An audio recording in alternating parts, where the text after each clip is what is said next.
Hello students, आज हम अपना नेक्स्ट चैप्टर स्टार्ट करते हैं and that is your solid state. Solid state तो आप अपनी अर्लियर क्लासेस में भी पढ़ चुके हैं सॉलिड के बारे में। तो सॉलिड की अगर हम डेफिनेशन बोलें तो क्या होती है?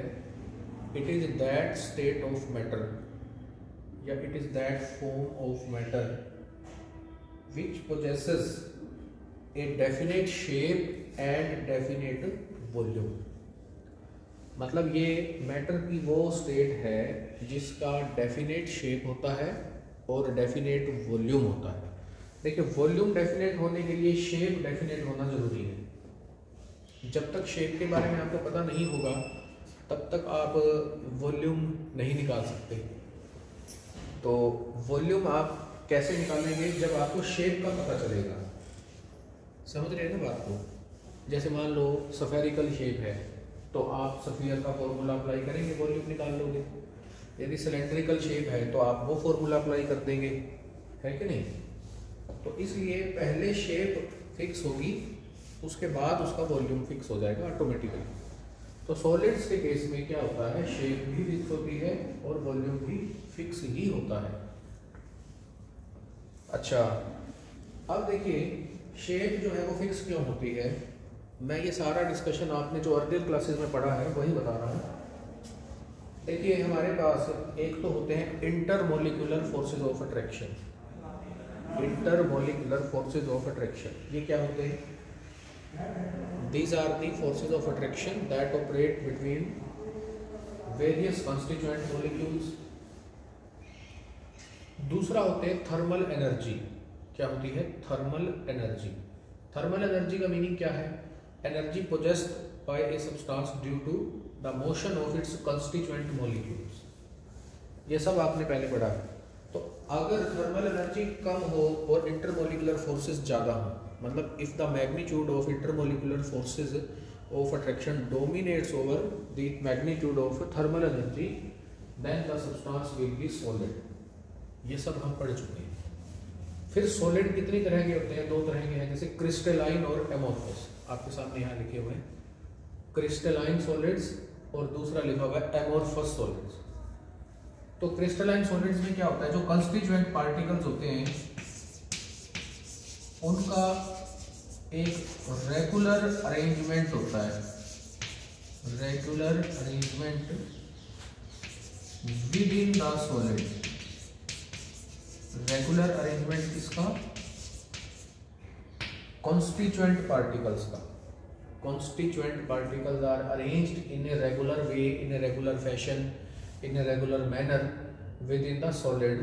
तो हम बोलते हैं कि वो क्रिस्टलाइन सॉलिड है। और एमोर्फस में क्या होता है?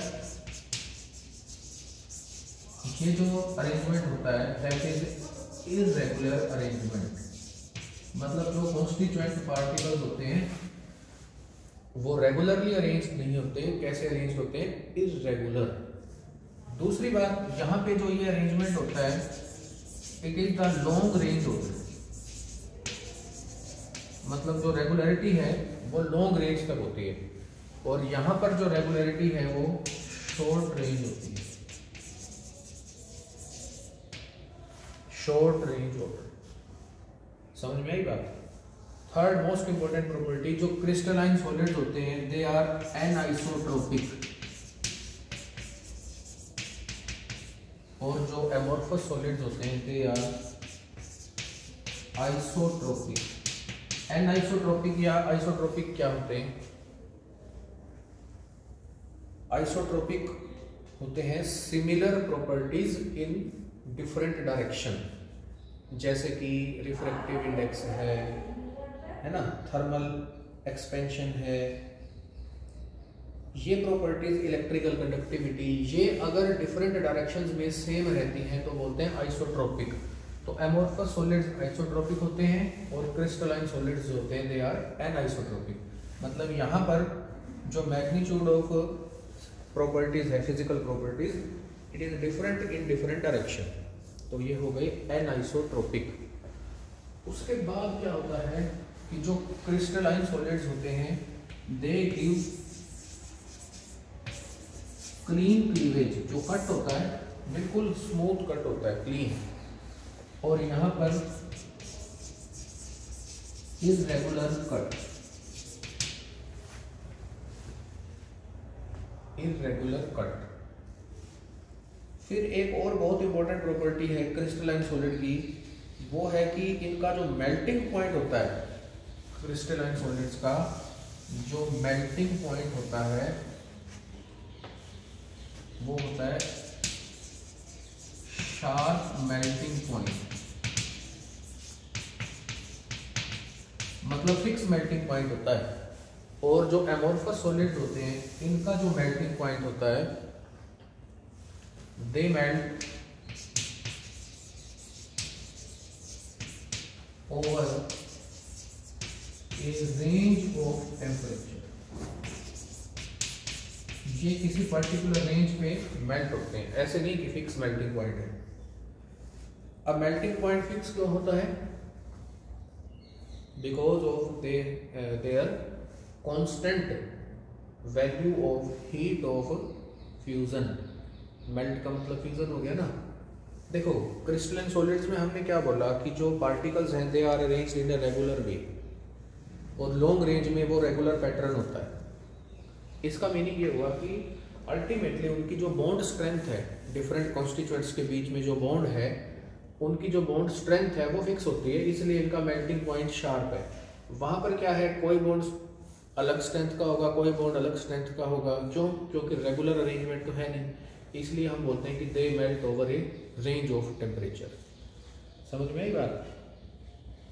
ये क्रिस्टलाइन और एमोर्फस सॉलिड्स आपके पास होते हैं, आप लोग पहले सारा पढ़ चुके होंगे। उसके बाद जो क्रिस्टलाइन सॉलिड्स होते हैं उनको हम फर्दर क्लासीफाई करते हैं, क्रिस्टलाइन सॉलिड्स का फर्दर क्लासिफिकेशन। देखो ये जो क्लासिफिकेशन है ये तो सॉलिड्स का है, ये सॉलिड्स टू टाइप्स के हैं, क्रिस्टलाइन एंड एमोर्फस। अब क्रिस्टलाइंस का further classification, that is number 1 ionic solids. Ionic solids में जो कॉन्स्टिट्यूएंट पार्टिकल्स होते हैं, these are the oppositely charged ions held together by electrostatic force of attraction। Oppositely charged ion, cation और anion, ये constituent particles होते हैं और उनके बीच में स्ट्रॉन्ग फोर्स ऑफ अट्रैक्शन होता है जिसको इलेक्ट्रोस्टैटिक फोर्स ऑफ अट्रैक्शन बोलते हैं। अब इसकी प्रॉपर्टीज की अगर हम बात करें तो क्या होगा, देखो they have strong intermolecular forces of attraction, then तो क्या होगा फिर, इसका मतलब इनका मेल्टिंग पॉइंट हाई होगा, इनका बॉइलिंग पॉइंट हाई होगा। They are hard and brittle, brittle का मतलब ये टूट भी सकते हैं। They conduct electricity in molten state और in the form of aqueous solution. They are soluble in polar solvents, है ना। इस तरह की कई प्रॉपर्टीज जो आयनिक कंपाउंड्स की होती हैं वो सारे आयनिक सॉलिड्स की हैं। सेकंड जो होते हैं आपके पास वो होते हैं molecular solids. Molecular solids ionic solids के एग्जांपल जैसे आपके पास sodium chloride, potassium chloride etcetera.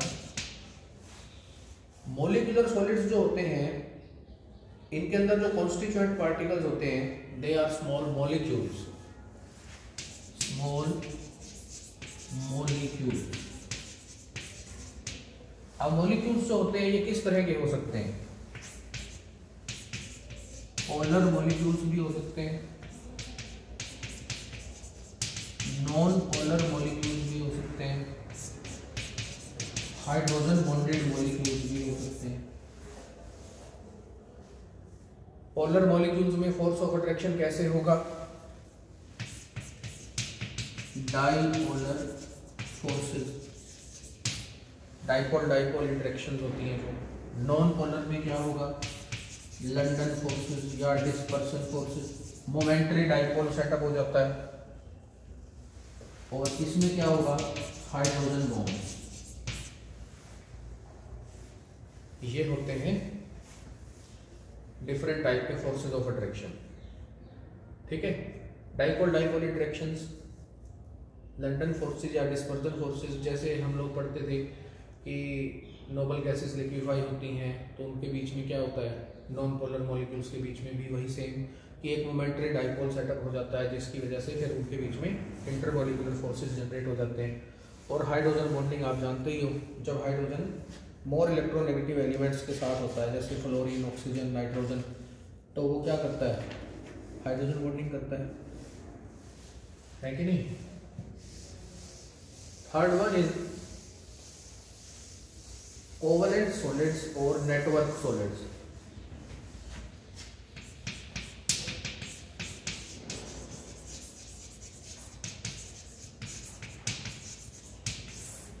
इसमें जो कॉन्स्टिट्यूएंट होते हैं they are atoms joined together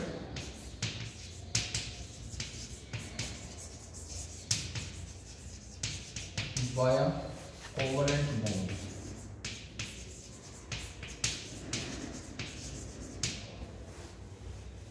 covalent bonding से ये ज्वाइन होते हैं। जैसे आपके पास एग्जांपल है इनका, मान लो डायमंड,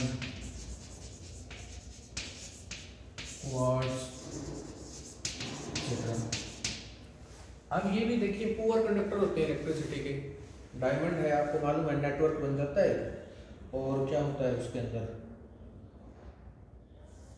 इलेक्ट्रिकल कंडक्टिविटी नहीं होती ना, क्वार्ट्ज के अंदर भी नहीं होती। तो पुअर कंडक्टर है हीट एंड इलेक्ट्रिसिटी के, और इनकी भी हाई हीट ऑफ फ्यूजन होती है। आपको मालूम है डायमंड कितना हार्ड होता है, ग्लास कटिंग के लिए हम लोग यूज करते हैं, ठीक है। नेक्स्ट कैटेगरी है जो क्रिस्टलाइन सॉलिड्स में, वो है metallic solids, metals.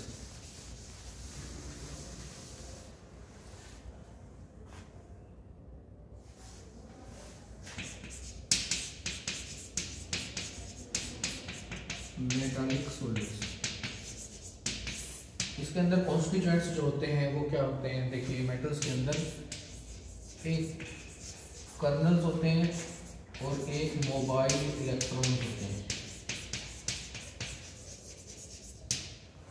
Colonel's positively charge होते हैं और इलेक्ट्रॉन्स पे आप जानते हैं नेगेटिव चार्ज होता है जी, पॉजिटिव चार्ज और negative charge. Kernels are embedded in the sea of mobile electrons. Net charge जो होता है वो क्या होता है, बैलेंस हो जाता है। फिर मेटल्स के केस में हम जानते हैं कि जो मेटल्स होते हैं they are good conductor of heat and electricity, हम सब जानते हैं।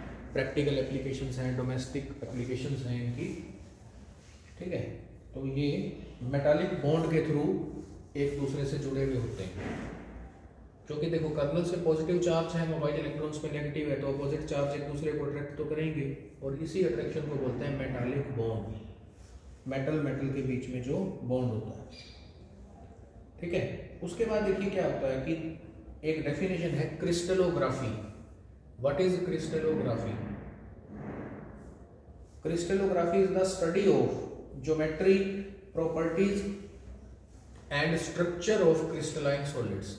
Geometry, properties and structure of crystalline solids, इनकी जो स्टडी है उसको हम बोलते हैं क्रिस्टलोग्राफी।